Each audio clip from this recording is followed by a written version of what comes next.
Yo, what is going on, Knicks Nation? It's your boy coming to you guys with a brand new video. Before we get into the video, please subscribe, like the video, and comment down below your thoughts on the video. Let's hit 200 subscribers before the end of the week. So without further ado, let's get into the video. Should the New York Knicks go after Andre Drummond? There's been reports and rumors that the New York Knicks are going to meet with Andre Drummond to basically allow him to come to the New York Knicks. Now, if you want my real opinion, I don't think it's a good move in any stretch of the imagination. As you guys know from yesterday's trade deadline video, you know, the New York Knicks didn't do anything out of the blue. We knew that they weren't gonna do. We hoped they did something, but we knew that the biggest thing that they would do was move Austin Rivers, which they did. They got Terrence Ferguson, you know how I feel about him. They got Vincent Poirier, who they ended up waiving, and they got 2 second-round picks. So they somehow, like 4 hours later, we found out there was another second-round pick added to it. So that's pretty cool to see. I don't know if it's gonna convey or not. You know, at the point of the time, we have 2 second-round picks from that trade. So now looking at our roster, we have 3 centers already if you classify Taj Gibson as a center. So we got Mitch, we got Taj Gibson, and we got Noel. Now, I don't know where Andre Drummond fits in that, you know, 3-headed center lineup. It doesn't really make sense because there's been a report that the New York Knicks are supposedly offering Andre Drummond 4 years, $64 million,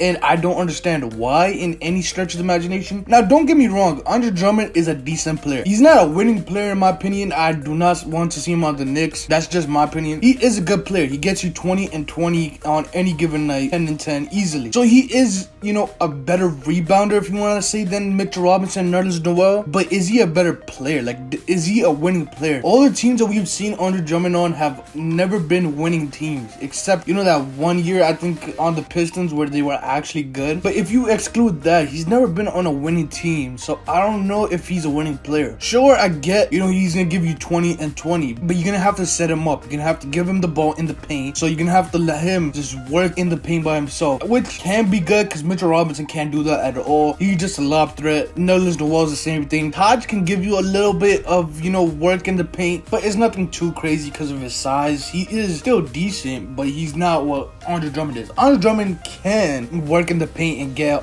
some of his own buckets. That's the good thing about Andre Drummond. But the bad thing is, what are you going to do with Mitchell Robinson, Nerlens Noel, Taj Gibson? Nerlens Noel and Taj Gibson, you can let them walk, but are you really going to, you know, allow Mitch to walk, or are you going to make him a backup, or are you going to make Andre Drummond the backup? Now, if you're supposedly you're paying him $64 million over 4 years, what are you going to do with Mitch? You're going to have to give him an extension too, and the way it's looking, like $15-20 million easily. So what is that, 60 million easily? So you're gonna give up more than $100 million just to your center spot? It just doesn't make sense in my opinion, and I don't know why the New York Knicks are going after Andre Drummond unless they're gonna trade Mitchell Robinson in the free agency, or they're not gonna bring him back, which doesn't make any sense because he's actually been very good this season, and you know, he's been performing higher than what we thought we were gonna see. You know, he's improved on his fouling, and we still haven't seen him get a post game in any stretch, or he doesn't even shoot the ball, but he has potential. He's only 22. Andre Drummond is 26, 27, so he is closer to his prime than Mitchell Robinson is. But yeah, guys, let me know what you think about it, and let me know if you agree with it. Do you like it? Do you not? But yeah, guys, that's it, and I'll catch you guys in the next one. Peace out.